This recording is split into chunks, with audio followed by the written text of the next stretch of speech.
¿Alguna vez has escuchado hablar de la técnica de la repetición? Es una técnica de estudio o de enseñanza, ¿sí? Que se utiliza de la siguiente manera y consiste en poder repetir una frase o un concepto, pero no de forma reiterada muchas veces, sino decir un concepto o una frase, hablar de otras cosas o estudiar otras cosas y volver a reiterar esa frase. Después, durante un lapso de tiempo, hablar de otros temas y volver a reiterar esa frase, ¿sí? Y esto lo que busca o lo que sirve esta técnica es para fijar una idea principal o que en tu mente o en mi mente queden internalizadas ciertas ideas principales. Muchos que estudian hacen esto, estudian una parte, ven otros temas y vuelven a esa. Estudian otros temas y vuelven. Es una técnica de la repetición espaciada y sirve para grabar ciertos conceptos o ideas principales. ¿Por qué te menciono esto? Porque si bien esto se ha caracterizado con ese nombre hace unos años, hace unas décadas, Pedro sin saberlo estaba haciendo esto cuando escribió la carta.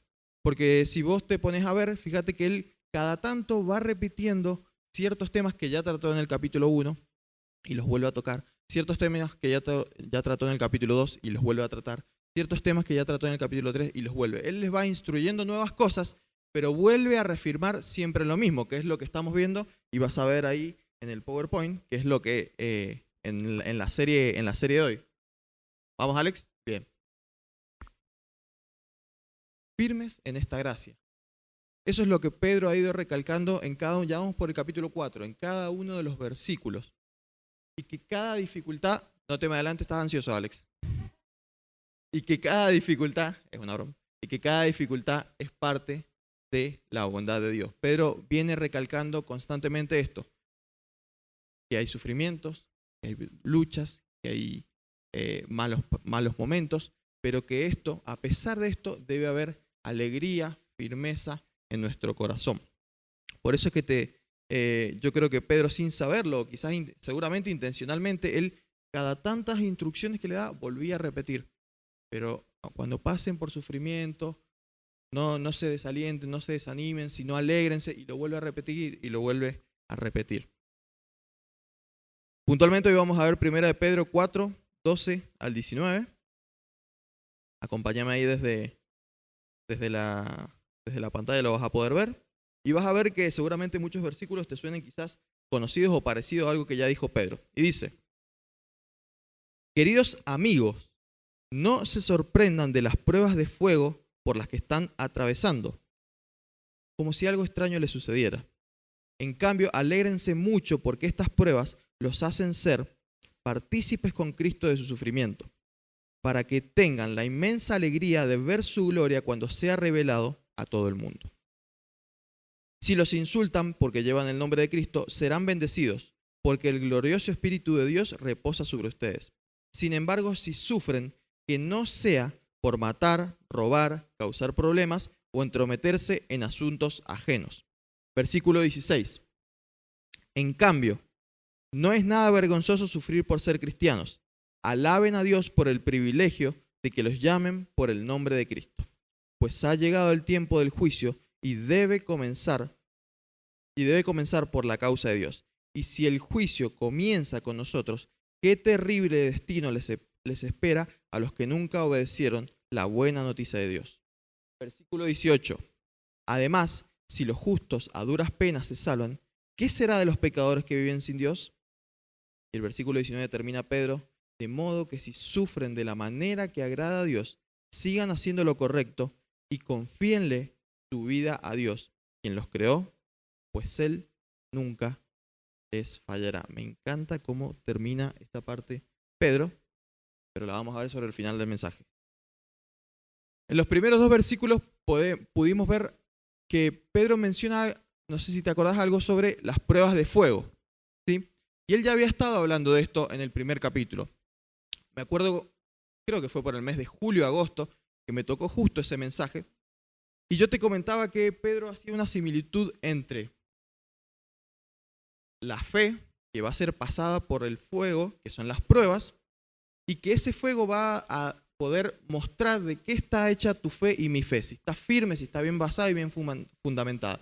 Y él la comparaba o ilustraba diciendo, es igual que el oro cuando pasa por el fuego para ser purificado. Yo te comentaba que en ese tiempo y actualmente la técnica para separar el oro de las impurezas, porque acordate que se extrae el oro, y eso tiene tierra, piedras, un montón de cosas, la técnica es ponerlo en una vasija. Esto se lo tuve que preguntar a Mario Sánchez, que es químico, y me lo explicó. Se pone en una vasija que se llama crisola, se eleva a mucha temperatura, por diferencia de peso, se separan las purezas de las impurezas. Se empieza a derretir, impuro se separa de lo que es puro. Y esa ilustración es la que usa Pedro en el capítulo 1 y vuelve a utilizarla acá y dice, cuando pasen por pruebas de fuego. Él lo que les está diciendo, cuando pasen, o sea, él está hablando de las pruebas de fuego y de que van a pasar o que están pasando, sabe que está pasando por ese tipo de sufrimiento y le dice, alégrense. Pero también leía otros comentarios que decía que probablemente Pedro estuviese haciendo referencia a otra cuestión con respecto a las pruebas de fuego. Y es que esta carta aproximadamente fue escrita entre el 60 y el 65 después de Cristo. Y sabes que hay un momento, ahí dale el primero, Alex. Bien, perfecto. Esa es la ilustración que usa Pedro para hablar sobre las pruebas. Pero varios de los comentarios que leía, de los comentarios bíblicos, hacían mención que quizás Pedro estaba haciendo referencia a otros hermanos en Cristo que literalmente estaban pasando por pruebas de fuego. Estos destinatarios de la carta estaban sufriendo, estaban pasando complicaciones, estaban sufriendo dolor, burlas. Pero había otros cristianos en Roma, ¿sí?, que no eran los destinatarios de esta carta. Había otros cristianos en Roma que allá por el año 64 estaban siendo gobernados por un señor, quizás lo has escuchado, y se llamaba Nerón. Era un emperador, que fue el emperador más sanguinario contra los cristianos. Y este emperador literalmente hacía pasar a los cristianos por el fuego. Él hacía una especie de celebración que se llamaban los jardines de Nerón, en los cuales colgaba cristianos y los prendía a fuego. Él decía, ustedes son luz, entonces van a iluminar de verdad. Y los prendía a fuego vivos. No podemos saber si Pedro les estaba haciendo referencia a esto que estaban sufriendo otros cristianos, que estos de la carta no lo estaban sufriendo, pero que otros sí. O si estaba queriendo volver a recalcar lo que les dijo en el primer capítulo de las pruebas de fuego. Pero es interesante recalcar esto y que Pedro les empieza a advertir lo que estaban probablemente pasando otros cristianos en otras ciudades por la causa de Cristo. Pedro les empieza a advertir sobre los sufrimientos y sobre lo que podía llegar a venir a estos cristianos. Vos no sé si sabías, pero los primeros 200 años de la historia de los cristianos fueron los peores de la historia. Fueron los peores de la historia para los cristianos, donde los cristianos más sufrieron, de los cristianos más fueron burlados, fueron asesinados de formas burlescas porque los utilizaban para divertir a las personas. No solo eso, los cristianos los despojaban de sus casas, a los cristianos los despojaban de sus bienes, a los cristianos los apartaban de sus familias, le hacían todo lo posible. Los primeros 200 años fueron terribles para el cristianismo. Y probablemente Pedro sabía que se venía todo esto para los cristianos que todavía en ese momento no lo estaban viendo venir. Además, Pedro era judío y si vos has leído algunas de las historias de la Biblia, sabés que los judíos son un pueblo muy sufrido. Desde el comienzo de su existencia con la esclavitud y pasando por el desierto y después que cada 2 por 3 los conquistaban y los hacían esclavos, el pueblo judío era un pueblo muy sufrido que siempre tenía fe en que estaba pasando por el sufrimiento, pero que iba a venir algo mejor, pero que iba a venir la restauración, que iba a venir la gloria venidera. Entonces Pedro utiliza estas palabras, utiliza todo esto que el pueblo judío sabía, que el pueblo judío esperaba, que el pueblo judío estaba esperanzado en que después del sufrimiento venía la restauración para animarlos y alegrarlos. Al estar ellos en esta situación de sufrimiento, Pedro les quiere alentar en esto. El único delito que sufrían estos cristianos, y lo vas a ver ahí, estos cristianos que vivieron en los 200 primeros años de la historia, es, entre comillas, ¿no?, el delito de haber sido cristianos. Y es curioso que Pedro les diga, están sufriendo, están pasando por estos problemas, están pasando por ciertas aflicciones, por ciertas burlas, Le dice, pero alégrense. Y uno pensaría, ok, Pedro, sí, vos probablemente desde tu casa o abajo de un árbol estás escribiendo esta carta y te surgió la palabra alégrense, pero ¿sabes qué no? Pedro les escribe estas palabras desde la propia vivencia, y eso es lo que a mí me llama la atención y a mí me gusta. Que Pedro les escribe y les dice, aunque estén sufriendo y pasando por problemas, dificultades y burlas por la causa de Cristo, alégrense. Pero no lo dice de la boca para afuera como comúnmente decimos. Pedro lo dice desde la vivencia. Y mira estos dos versículos que vamos a comparar. Mira el primero. Este es el 13 que leíamos recién. Pedro les decía, ustedes están sufriendo, están pasando por pruebas de fuego. En cambio, alégrense mucho, les dice, porque estas pruebas los hacen ser partícipes con Cristo de su sufrimiento. Ahora mira Hechos 5:41. Los apóstoles salieron del Concilio Supremo. No sé si recordás que los apóstoles predicaban el Evangelio. A los del concilio no les gustaba mucho. Les decían, no prediquen más, seguían predicando. Los metían presos, les daban un par de azotes, no prediquen más, los soltaban, seguían predicando. Les daban otros azotes, seguían predicando. Esa era la situación, ese era el contexto. Pedro estaba entre los apóstoles. Dice que los apóstoles salieron del Concilio Supremo. ¿Cómo salieron? Con alegría. O sea, hace 1 hora, media hora, 2 horas, quizás 10 horas, estaban en la cárcel, estaban azotando y ellos salieron con alegría. ¿Pero por qué? Y esta es la parte más importante. Porque Dios los había considerado dignos ¿de qué? De sufrir deshonra por el nombre de Jesús. ¿Ves la similitud entre lo que Pedro les dice arriba a los destinatarios de la carta y lo que él vivió? La alegría inmediata, posterior a sufrir por el nombre de Cristo y la causa de Cristo. Pedro no les estaba diciendo, alégrense porque yo se los digo. No, alégrense porque es verdad esto. Yo lo viví, les dice Pedro. Yo por la causa de Cristo sufrí y el Espíritu Santo y Dios me hizo sentir alegre, me hizo sentir feliz, me hizo sentir reconfortado. ¿Por qué? Por sufrir por la causa de Cristo, por sufrir por el nombre de Jesús. Me encanta esa frase porque Dios los había considerado dignos de sufrir por la causa de Cristo. Pedro no les estaba hablando de la boca para afuera, Pedro no les estaba contando un cuento, Pedro les estaba contando la vivencia misma que él tuvo, la experiencia de vida que él pasó, y les estaba diciendo, alégrense cuando pasen por esto, porque están siendo dignos de sufrir por la causa de Cristo. Este sufrimiento vale la pena, les está diciendo. Este sufrimiento les va a traer alegría. Cuando ustedes pasen por este sufrimiento, les dice Pedro, el Espíritu Santo los va a llenar de gozo, porque están sufriendo no por cualquier tontera, no están sufriendo por una mala decisión, están sufriendo por hacer lo correcto y por la justicia. ¿Se entiende lo que Pedro le quiere decir a sus destinatarios? Bien. ¿Y ahora para vos y para mí? ¿Y para vos y para mí, querido? Te pregunto si estás dispuesto actualmente a sufrir por la causa de la justicia y por la causa de Cristo. Te pregunto si estás dispuesto a lo que vamos a tener que sufrir en 1 década quizás, 2 décadas quizás, en 3 décadas. Porque ahora está complicada la cosa. Y esto no es para causar miedo a nadie, creo que todos podemos ver la realidad, pero se va a poner más complicada la cosa para los que quieran defender la causa de Cristo. Vos me podrás decir que exagerado, si no pasa nada ahora. Te pongo este ejemplo. ¿Qué pasaría si cualquiera de nosotros, vos, yo, Diego, quien sea, cualquiera, vamos a la radio más popular de Mendoza, no sé cuál es la más popular, pero la más escuchada de Mendoza, a una entrevista, y nos preguntan sobre aborto, nos preguntan sobre LGBT, nos preguntan sobre estas nuevas frases que se arman ahora de construir, ¿viste? De construir estructuras. Nos preguntan sobre sexualidad, nos preguntan sobre matrimonio. Ahí, la radio, nos está escuchando media Mendoza. ¿Qué te parece? ¿Cómo volveríamos de esa entrevista?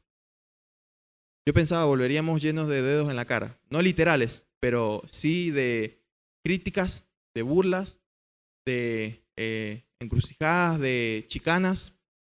Al otro día saldría en los diarios, cristiano evangélico dijo tal cosa sobre la sexualidad. Cristiano evangélico discriminó tal cosa. Se recortarían los audios de esa nota y se viralizarían a las personas. Mirá lo que están diciendo los cristianos evangélicos. ¿O no lo has visto en los diarios? Que sale un pastor, que sale un cura, dice una frase, la sacan de contexto y mirá lo que están diciendo los cristianos evangélicos. Eso pasa hoy. los medios normales cierran cualquier oportunidad de que un cristiano hable, y si le dan la oportunidad, intentan ridiculizarlo o encrucijarlo en sus conceptos. Eso pasa hoy, con esos temas que hoy supuestamente son progresistas. Eso pasa hoy. Y en 10, 15, 20 años probablemente sea peor. Y por eso te pregunto, quizás no hace falta que te dé el ejemplo de la radio, te pregunto en tu trabajo si se habla de estos temas. ¿Qué pasa? ¿Qué pasaría? ¿Qué pasa o qué te ocurre normalmente? Los que van a la escuela, los que van a la universidad, los que trabajamos, los que charlamos con los vecinos, cuando se discuten temas controversiales, temas vamos a decir, de la nueva moralidad o directamente desmoralidad, porque a lo que apuntamos es a que cada día haya menos moralidad, menos valores y menos cosas.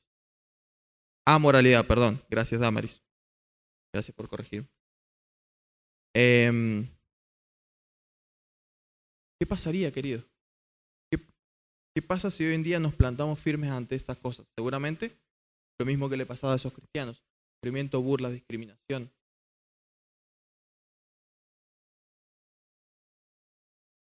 ¿Estás dispuesto a sufrir mucho más de lo que quizás puede que hoy estés pasando, sufriendo por Cristo? Así como en ese tiempo los destinatarios de esta carta estaban sufriendo algunas burlas, algunas discriminaciones, pero esos mismos destinatarios unos 30, 50 años después iban a sufrir la persecución fuerte, fuerte, fuerte como la estaban sufriendo los de Roma. ¿Estás dispuesto a pasar por eso? A plantarte en la causa de Cristo, a plantarte en la causa de la justicia, en las cosas que Él nos dice que están bien. ¿Estás dispuesto a sufrir por eso? Y no te hago esta pregunta a vos, porque yo ya la superé, no, me hago la pregunta a mí también. ¿Estoy dispuesto yo hoy a plantarme, a decir lo que pienso, basado en la Biblia, con respecto a temas que hoy son controversiales y que quizás hoy no causan un gran problema, aunque sí, probablemente en muchos casos te pueden meter una denuncia por discriminador, puede aparecer el INADI, te puede aparecer muchas cosas, pero probablemente en algunos años, algunas décadas, cada vez sea peor, cada vez sea más avanzado. Me encanta lo que el Señor les dice en Mateo 5 en el Sermón del Monte: bienaventurados o felices o dichosos, la versión que te guste, los que sufren por causa de la justicia, porque ellos verán a Dios. Las palabras de Jesús pasadas a Pedro. Dichosos los que sufren por la justicia. Las palabras de Pedro pasadas a los destinatarios. Ustedes sufren por la causa de Cristo, alégrense. ¿Ves cómo va pasando de Jesús a Pedro? Pedro entendió esas palabras, las vivió, se las pasó a los destinatarios de la carta, y Pedro nos las quiere pasar a nosotros también. Quédate con esta idea general de este concepto que vas a ver ahí en la pantalla, de que el fuego purifica el metal, el fuego purifica el oro. El fuego, las pruebas de fuego, purifican o muestran de qué está hecha nuestra fe, de qué estamos hechos y cuán dispuestos o cuán firmes, como se llama esta serie, cuán firmes en la gracia estamos. Sigamos avanzando con los versículos. Dice: si los insultan porque llevan el nombre de Cristo, serán bendecidos, porque el glorioso Espíritu de Dios reposa sobre ustedes. Sin embargo, si sufren, que no sea por matar, robar, causar problemas o entrometerse en asuntos ajenos. En cambio, no es nada vergonzoso sufrir por ser cristianos. Alaben a Dios por el privilegio de que los llamen por el nombre de Cristo, pues ha llegado el tiempo del juicio y debe comenzar por la casa de Dios. Y si el juicio comienza con nosotros, ¿qué terrible destino les espera a los que nunca obedecieron la buena noticia de Dios? Es curioso acá que Pedro, fíjate en el versículo 16, los llama cristianos. Dice: no es nada vergonzoso sufrir por ser cristianos. ¿Por qué te digo que es curioso? Porque en ese tiempo los cristianos no se llamaban entre sí cristianos. En ese momento, la palabra cristiano o el término cristiano era utilizado también como forma de burla, como modo de burla. Claro, cuando murió Cristo y resucitó unos 20 años atrás de que se escribe esta carta, los seguidores cristianos, los que querían burlarse o querían discriminar o querían atacar a los seguidores cristianos, empezaron a utilizar este nombre del líder de estas personas en forma de burla. Decir, ok, mirá, ¿y ahora qué vas a hacer? Se te murió tu líder, te murió el que vos seguías. Y decían, y los llamaban cristianos en forma de burla. 20 años después, cuando esta carta es escrita, ese apodo o esa forma de burla ya se había popularizado. Parece que se les burlaban, además de por lo que hacían y por lo que creían, por el mismo nombre, por llamarse cristianos. Ellos ese nombre lo utilizaban en forma de burla. Y Pedro utiliza el mismo nombre que estos usaban para burla, para decirle no se avergüencen. Para que lo traigas a hoy, para que entiendas. Es como, no sé si alguna vez te lo han dicho, pero formas en las que a nosotros nos categorizan en forma burlesca. Los aleluyas. No sé si te han dicho alguna vez los aleluyas. A ver qué otro me había... Sí, los evangélicos puede ser. Los evangelistas. Los religiosos. Los fanáticos. O podemos ir quizás más a hoy y decir los conservadores, los retrógrados. ¿Sí? Los santitos. Bien, bien, bien. Exactamente. Este mismo nombre que utilizaban para burlarse es el nombre que Pedro usa. Que no se sientan avergonzados por ser cristianos, por ser esto, por ser los aleluyas, por ser los santitos. Eso es lo que Pedro les está diciendo. Pero lo curioso es que muchos años después, hoy nos decimos orgullosamente cristianos. Hoy no es una burla. Hoy orgullosamente decimos cristianos. Y no solo pasó con eso, pasó con los distintos nombres que se le ha ido poniendo o se los ha ido categorizando a los cristianos. Muchos empezaron como burla. Los bautistas, el nombre bautistas también empezó como burla. Los protestantes al principio empezaron así como a decir, ahí están los protestantes, ahí están ¿cómo es otro? Los metodistas, ahí están los bautistas. Y sin embargo, con el paso del tiempo, los hemos asimilado y los hemos tomado como, sí, yo soy cristiano, sí, yo soy como bandera, sí, yo soy protestante, sí, yo soy... Y eso, queridos, ¿sabes por qué? Y pensaba, porque a pesar de que haya burlas, de que haya discriminación, de que haya sufrimiento, de que haya ataques, no hay nada que los humanos y el enemigo puedan hacer para detener lo que Dios empezó. Escuché un solo amén. No hay nada, ni burla, ni sufrimiento, ni discriminación que nos puedan hacer a los cristianos, tanto los humanos como el enemigo, que pueda detener lo que Dios empezó. Así como a estos no les importó que lo llamaran cristianos. Y si a vos te burlan o te utilizan de alguna forma de burla, quizás en algunos años los aleluyas, los santitos, sea popularizado y nos llamemos felizmente así. Pero eso no los detuvo. Y Pedro les decía, no se avergüencen por que los llamen cristianos o porque ustedes sean cristianos.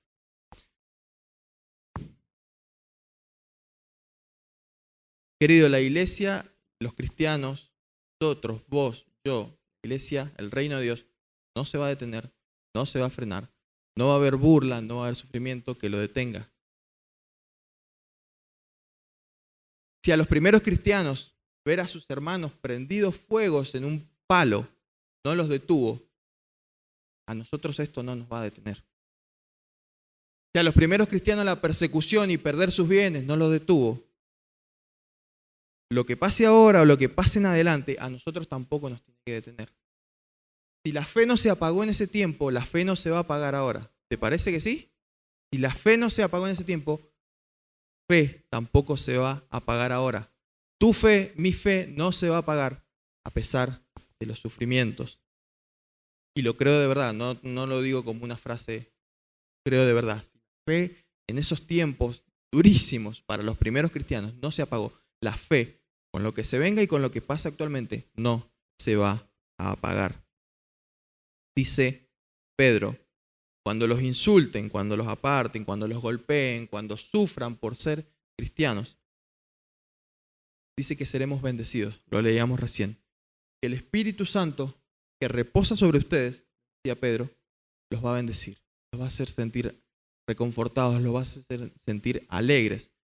¿Por qué? Porque, ¿le parece? No, porque están sufriendo por la causa justa de Cristo, porque están sufriendo por hacer lo que Cristo les dice que tienen que hacer. Y Cristo los va a bendecir, los va a hacer sentir reconfortados A pesar del sufrimiento, a pesar de que va a haber dolor, no les dice que no van a sentir dolor, no dice que no se van a sentir apartados, pero sí dice, en este momento, el Espíritu que reposa sobre ustedes los va a bendecir, les va a dar alegría. Cosas importantes que quisiese destacarte, que también menciona Pedro. Antes de eso, todavía no, Alex. Pedro les dice, no sufran por causar problemas, por matar, por meterse en asuntos ajenos.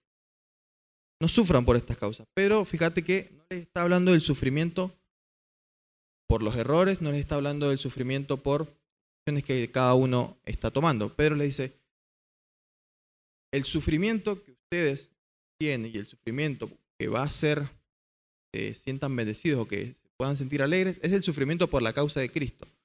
No busquen o no hagan meterse en problemas, meterse en líos, él dice robar o un montón de cosas que podemos decir. No sufran por estas cosas. En el capítulo 3, que también me había tocado a mí el mensaje, él les los llevaba a una lógica y les decía, a ver, si haces el mal, tenés más chance de que te vaya mal y de que sufras. Si haces el bien, tenés menos chance de que eso pase. No significa que si haces el bien no vas a tener ningún sufrimiento, porque por causa de Cristo podés llegar a padecer ciertas cosas. Y este es el mismo concepto que él quiere recalcarle.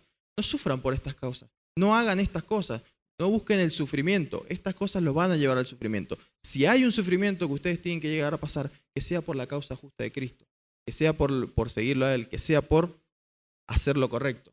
Que no sea que su sufrimiento venga por las malas decisiones, por las malas acciones, por lo malo que puedan estar haciendo. Porque ese sufrimiento lo único que va a causar es dolor. El sufrimiento va a causar dolor.